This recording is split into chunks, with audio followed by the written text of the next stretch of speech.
Boa noite, queridos irmãos. É com muita alegria que eu me encontro aqui, unido aos mesmos sentimentos que vocês aqui trouxeram. Estamos aqui por uma única causa, que é o amor, que é aprender sobre Jesus, sobre Deus, sobre a espiritualidade e sobre a nossa vivência. Eu agradeço muito pela presença de vocês numa noite fria como hoje, que poderiam estar descansando, quentinhos em casa. Mas nós temos um objetivo maior, né? Então, hoje, eu escolhi falar sobre a lei do amor. Falar um pouco sobre o amor. Que falar de amor, nós poderíamos ficar a vida inteira discorrendo e não chegaríamos a um termo. É muita coisa, é muita grandeza que o amor nos traz. É ele que incendeia os nossos corações e faz com que o mundo seja melhor. Há momentos em que nós estamos muito tristes, verificando essa realidade atual de desamor, de falta de humanidade, de falta de solidariedade, de falta de interesse. Mas nem tudo está perdido. Nós sabemos que no cerne dos nossos corações habita essa chama e que Jesus nos convida, sem parar, a estar reacendendo essa chama e distribuindo como nós distribuímos numa procissão as lamparinas. E assim nunca haverá escuridão. Sempre estaremos ligados com Deus. A lei do amor. Então nós vamos ver aqui, são duas partes que nós vamos estudar. Uma é nas instruções dos Espíritos, são dois textos, né? Das instruções dos Espíritos no Evangelho segundo o Espiritismo. Então vamos lá. O primeiro texto é de Lázaro. Ele escreveu isso em Paris em 1862. Vocês poderão acompanhar. Eu vou pedir desculpa para vocês porque ficou um pouco extenso o meu trabalho. Eu vou procurar falar devagar também, daí a gente se atropela. Espero que vocês compreendam e também depois me digam o que tem que melhorar aqui. Então, o amor é o sentimento que, acima de tudo, resume, de forma completa, a doutrina de Jesus. E os sentimentos são os instintos que se elevam de acordo com o progresso realizado. Na sua origem, o homem possui só instintos. Mais avançado e purificado, ele já possui sentimentos. Aqui está a questão da evolução humana. No ponto mais delicado e evoluído dos seus sentimentos, aí é que surge o amor. Não o amor no sentido evoluído dos sentimentos, não é ainda aquele amor maior, mas é sim o sol interior que condensa e reúne em seu foco ardente todos os anseios e todas as sublimes revelações. Então aí surge aquela chama que é o germe do amor, que irá se desenvolver gradualmente a partir da evolução humana. A lei do amor substitui o individualismo pela integração das criaturas e acaba com as misérias sociais. Feliz daquele que no decorrer de sua vida ama amplamente seus irmãos em sofrimento. Feliz daquele que ama, pois não conhece nem a angústia da alma, nem a do corpo. Seus pés são leves e vive como se estivesse transportado fora de si mesmo. Eu vou dar um exemplo aqui. Nós vamos procurar lembrar dos mártires de todo o tempo da humanidade, dos últimos que nós conhecemos, como a Madre Teresa de Calcutá, quantos outros, né, que vieram aqui e trabalharam muito incessantemente, fizeram tanta caridade, tanto bem, e eles não estavam cansados. Eles já estavam doentes, muitas vezes idosos, mas continuaram a sua caminhada, porque tinham amor. Esta era a chama que fazia com que eles continuassem até o último dia da sua caminhada aqui, e possivelmente quando eles foram para as outras dimensões também lá trabalhando de acordo com a sua evolução. Então, quando Jesus pronunciou a divina palavra, amor, os povos se emocionaram e os mártires, cheios de esperança, desceram ao circo. Aqui nós lembramos também da questão dos mártires que eram levados ao circo e iam e morriam dizendo que amavam Jesus, que conheciam Jesus, e muitos deles lhes era dito assim, que se eles negassem, eles seriam culpados ou da fogueira, né, ou da morte, sei lá de que maneira, sempre muito cruel que era escolhido, porque os cristãos, os seguidores de Cristo, eram os infratores, segundo a lei daquele tempo. Bom, então agora nós vamos para o segundo texto das instruções dos Espíritos. Sansão, que foi um antigo membro da Sociedade Espírita, escreveu isso em 1863. Amar, no sentido profundo da palavra, é ser honrado, leal, consciencioso e fazer aos outros o que se deseja para si mesmo.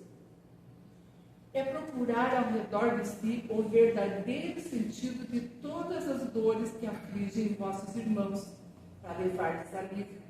É olhar para a grande família humana como sendo a sua, porque essa família vós a encontrareis numa outra época em mundos mais avançados. Aqui nós vemos também ensinamentos de Jesus e que o Espiritismo vem consolidar, que é a questão da pluralidade dos mundos, ensinando-nos que nós reencarnaremos futuramente em mundos maiores, mundos superiores, de acordo com a evolução de cada um. Então, que existem outros mundos, que existe a volta à carne, que é a reencarnação, e nós não podemos mais negar isso. Os espíritos que compõem essa grande família, eles são, como vós, filhos de Deus. Eles estão predestinados a se elevar no infinito. Então, não existe estagnação. Nós estaremos em contínuo progresso. Estaremos sempre evoluindo, desde que nós queiramos, né? É por isso que não podeis recusar a nenhum dos vossos irmãos o que Deus generosamente vos deu, o amor, tal qual por vossa parte. Felizes seriam se os vossos irmãos dessem tudo o que necessitassem. Que bom seria, né?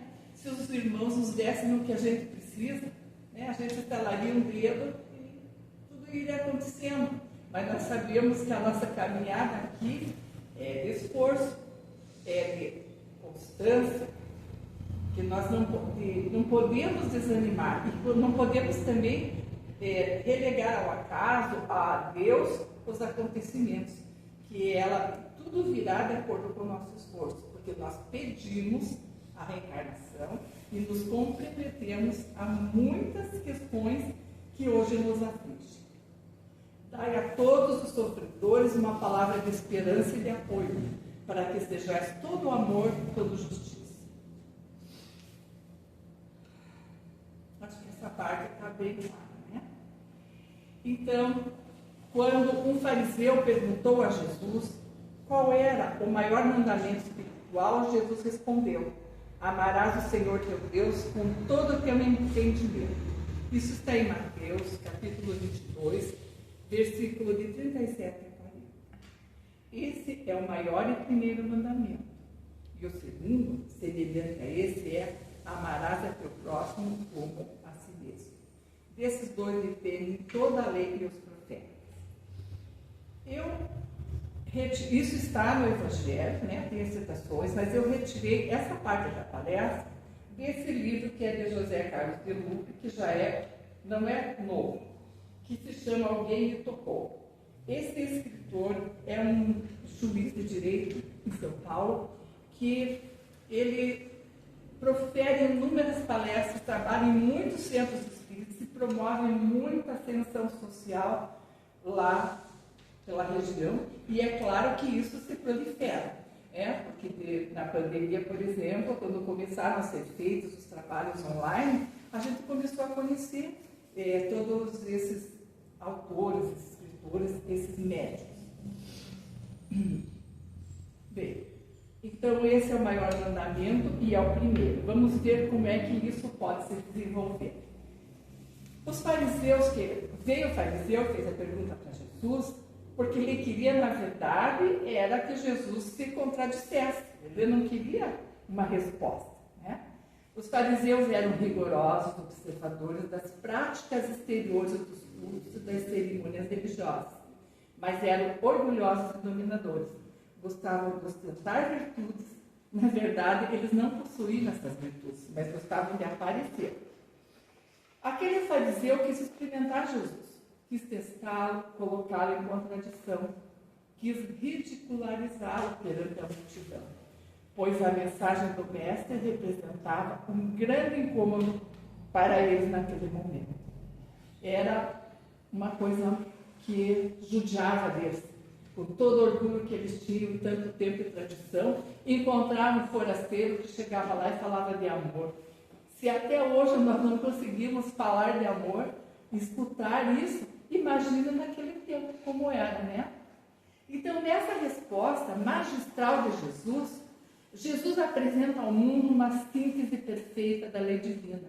Amar a Deus sobre todas as coisas e ao próximo como a si mesmo. Tá, mas afinal, de que espécie de amor Jesus estava falando, que ainda nós não estamos compreendendo bem, né? Que ainda está um pouco nebuloso. Então, segundo José Carlos de Luca, ele cita aqui 3 tipos de amor. O primeiro, hoje nós vamos falar rapidamente, porque para não ficar muito extenso, é o amor eros, que é o primeiro amor que nos toca. O que é o amor eros? É o nível mais primário da experiência amorosa. Basicamente, atração física, desejo sexual, expectativa de satisfação pessoal. É mais o amor por si mesmo do que pelo outro. Então, qual é a representação do amor eros? É um cupido, né? O cupido com as suas flechinhas lá, atingindo. Então, esse amor é entre dois sempre, né? Sempre será entre dois. Nesse amor começa a se desenvolver o amor maior. Mas aqui nós já temos que ter o cuidado se nessa relação, se no desenvolvimento desse amor, nós não estaremos sendo muito possessivos, muito ciumentos, muito mandões, ou então infiéis até. Né? Como é que está sendo a relação de amor eros que nós temos? A que nós temos e que nós exemplificamos até para os filhos e gerações posteriores.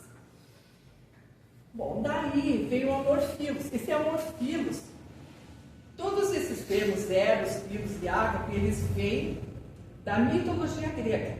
Então, o amor filos é algo que nós aqui estamos desenvolvendo. Não só hoje, em muitos momentos. Ele é o mais avançado, ele se desenvolve no círculo das amizades, estabelece com pessoas que nos agradam, um amor menos egoísta que o amor eros. Nós aqui temos em comum a esperança, a confiança e a fé em Deus. Talvez o nosso objetivo não seja o mesmo ao adentrar por aquela porta, ao chegar até aqui. Uns querem cura, outros querem orientação, outros querem um alívio emocional, seja físico e emocional, seja mental, querem ajuda para a sua família, mas temos algo em comum. Nós confiamos, porque nós adentramos aqui e confiamos, né, em toda a equipe de médios, como, acima de tudo, os mentores espirituais da casa, em Deus e em Jesus. Então, isso nos faz ter, agora e sempre, um amor filos. Nessa categoria, nós vemos os grupos de profissões, grupos de professores, de artistas, de música, etc, etc. Né? Então, quando a gente tem um ideal comum, continuando, agora nós vemos que Jesus estava se referindo ao amor ágape. Nossa, mas o que é isso? É um amor puro, incondicional, é um amor que não é egoísta, porque não busca a felicidade própria. Ele busca, sim, a felicidade do ser amado. Mas esse ser amado não é só um agora. Não é só eu e ele, eu e ela, né? É agora a grande família humana. Então nós já estamos pensando grande e temos que ter o sentimento de acordo. É o amor que Deus tem por nós. Fica também um pouco difícil para nós saber como é que é o amor que Deus tem por nós, né? Para a nossa realidade, ainda essa compreensão não é fácil. Então o Pai nos ama pura e simplesmente porque nós somos seus filhos. Assim como nossos pais nos amaram, nos amam, e como nós amamos nossos filhos. É a esse nível de amor que Jesus quer nos levar. Nós amamos porque Deus nos amou primeiro. Jesus também tem esse amor ágape por nós. Ele sacrificou sua vida por nossa felicidade. O Cristo já não tinha interesse próprio quando ele veio à Terra. Ele já era um Espírito puro e perfeito. O seu interesse era de amar a todos, principalmente aos que não se sentiam amados. Aqui nós vemos os nossos irmãos invisíveis, né? Aqueles que estão abandonados pela sorte, pelo governo, pela família, aqueles aos quais nós temos preconceito. Eu digo nós porque a nossa sociedade tem, né? A humanidade tem, então nós estamos incluídos ainda nisso. E aí nós ficamos pensando, né? Jesus veio há 2025 anos, falou, pregou, exemplificou, morreu numa cruz que não precisava ter passado por essa experiência, porque ele queria que todos se sentissem amados.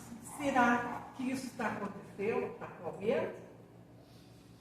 Bom, ele nos mostrou o que é o amor que se doa, o amor que perdoa, o amor que sabe conviver com as diferenças. Estamos sabendo lidar com elas? Eu entendo o meu vizinho que resolveu adotar lá uma religião que eu não acho boa, mas eu não acho, eu não conheço, eu não aceito, mas eu tenho que respeitar. Eu tenho que respeitar o meu irmão que está numa condição até humanitária muito degradante, mas ele é meu irmão, né? Eu tenho visitado a cadeia, nós sabemos que isso é muito difícil atualmente, até isso ficou difícil, né, de um tempo para cá. Eu falo com quem eu vou, quem bate no meu portão com amor ou com uma raiva miserável, porque ele veio lá me incomodar naquela hora, eu estava cheio de coisa para fazer e eu não tenho paciência. Será que ele quer só comida ou ele quer que eu fale com ele? Ele quer que eu diga o nome dele? Nós sabemos o nome das pessoas? Nós não sabemos. Nós, na verdade, estamos vivendo com muita pressa. Estamos cheios de preconceitos, porque o quadro atual está difícil mesmo, né? E então é preciso saber conviver com essas diferenças. O amor é o melhor de nós. Será que algum dia a gente já fez essa reflexão? A gente tem amor, é o melhor que nós temos. É por meio dele que nós nos tornamos pessoas cativantes, dóceis, gentis, carinhosas, dispostas a ser úteis com quem precisa. É só o amor que faz isso, não tem outra questão. Então o amor está definido como uma ponte que nos liga a Deus, ao próximo e a nós mesmos. Tá? Aí vem essa questão, nos liga a Deus, eu não entendo muito, mas eu sei, né? É ao próximo mais ou menos, agora a nós mesmos, como é que eu estou me amando? Eu não estou dizendo um amor igual, amor egoísta, eu estou dizendo eu estou me gostando, estou me respeitando, estou me cuidando, de que jeito? A falta de amor é o corte dessa ligação maravilhosa, divina, com tudo e com todos. A partir dessa experiência egoísta, surge o medo como a primeira doença. Então aqui surgem as doenças. Como o medo surgiu, nós medrosos nos tornamos às vezes agressivos, às vezes apáticos, e nos isolamos de um convívio social sadio, que, por sua vez, alimenta a solidão e o desejo de viver somente para nós mesmos. Nos tornamos solitários, egoístas, sofredores, vítimas, né? Assim é que a gente se torna.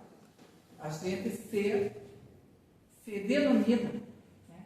Se autodenomina como vítima da sociedade. A falta de amor nos situa num circuito fechado de forças que não se renova. Por quê? Porque o circuito está fechado, né?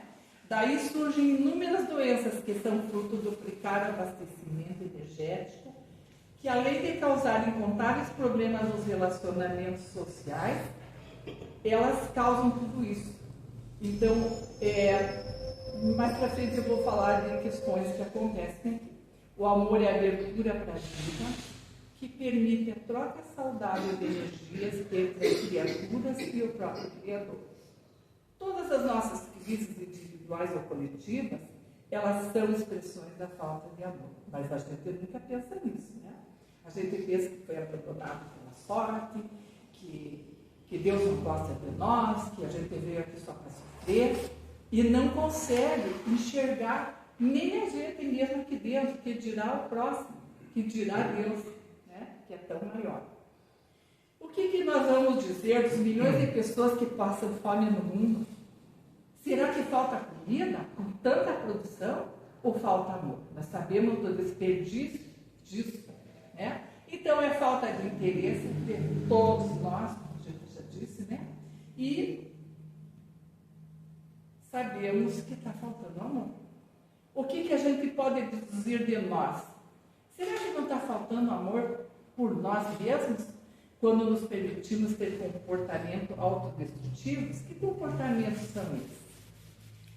Não há também dentro de nós uma pessoa com fome de amor, esperando um gesto afetuoso? Sim, na maioria das vezes, mas nós não fazemos esse gesto para o próximo, né? Não fazemos esse gesto para nós mesmos. Não podemos virar o rosto para nós mesmos, para os outros que nós podemos, né? E nos permitir atitudes que comprometem a própria vida.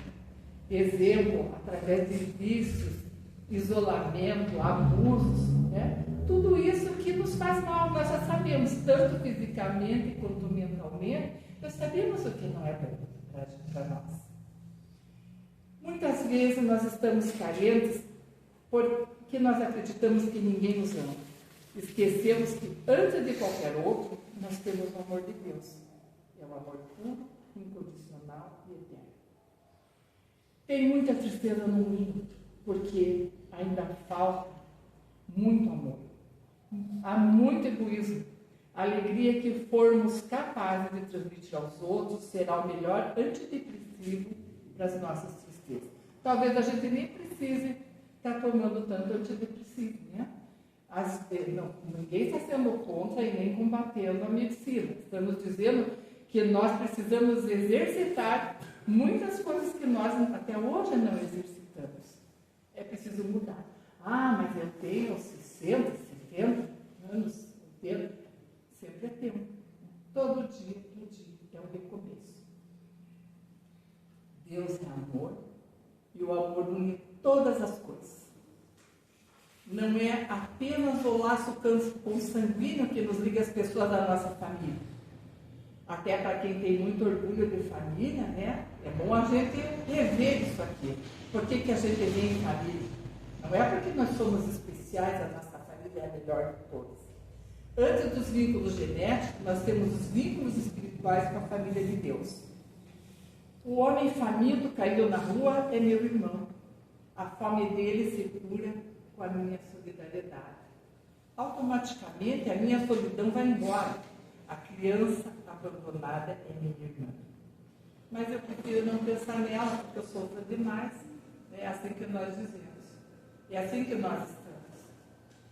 Eu estou nela e ela está em mim. Ela tem fome de afeto e eu padeço de frieza espiritual. Quando eu lhe dou carinho, cubro minhas feridas interiores, imediatamente meu coração se aquieta. Gostaria só de lançar essa pergunta para vocês. Se vocês já sentiram esse calorzinho de quando cometem uma boa ação. Vocês já sentiram essa alegria interna, né? É uma coisa muito maravilhosa. O idoso que está lá esquecido no asilo também é meu irmão. Quando eu faço companhia para ele, eu curo seu sentimento de abandono. No mesmo instante, eu esqueço a minha tristeza quando eu me faço amigo de alguém mais triste que eu. Não sei se vocês já tiveram essa experiência, né? Mas se não tiver, sempre é tempo de tentar. Eu estou em cada pessoa e cada pessoa está em mim. Nossa jornada aqui na Terra é curar uns aos outros. O egoísmo deixa cada um sozinho na enfermaria dos sofrimentos, sem qualquer possibilidade de socorro.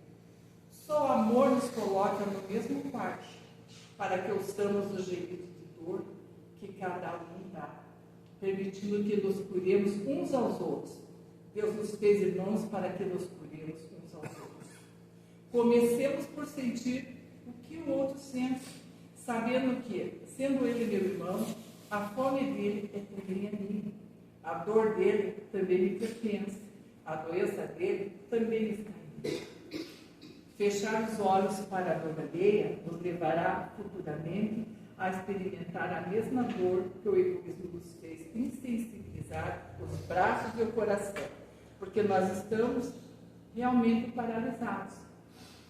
O projeto que Deus tem para nós é de nos tornarmos pessoas amorosas. Quando amarmos realmente, seremos as pessoas mais felizes do mundo. Para concluir, eu vou ler isso aqui e só agradecer a vocês pela atenção. Então, o que é amar para nós? Até também lanço esse desafio, que a gente chega em casa, pega um papelzinho e coloca lá o que é amor para mim. É bacana, de repente a gente vê está fazendo até poesia. E nós sabemos que isso é possível. Então, amar é servir, amar é o bem que todos queriam. Amar é saber se doar. Amar é sempre se melhorar e, acima de tudo, saber perdoar. Amar é saber o pão dividir, é a melhor prece que se pode fazer e é Deus sempre tudo agradecer. Muita paz. Eu agradeço a todos que acompanharam e vibraram positivamente durante a nossa exposição. Ao concluir, eu só peço que cada um aqui presente leve o germe do amor em seus corações.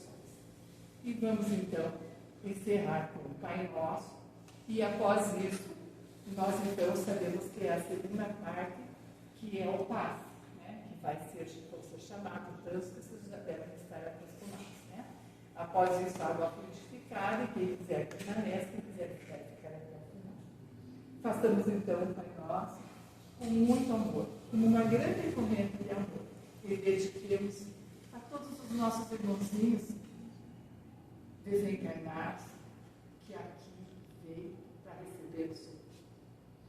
Pai Nosso que estás no céu, santificado seja o vosso nome. Venha a nós o vosso reino. Seja feita a vossa vontade, assim na terra como no céu. O pão nosso de cada dia nos dai hoje, perdoai as nossas ofensas, assim como nós perdoamos a quem nos tem ofendido. Não nos deixeis cair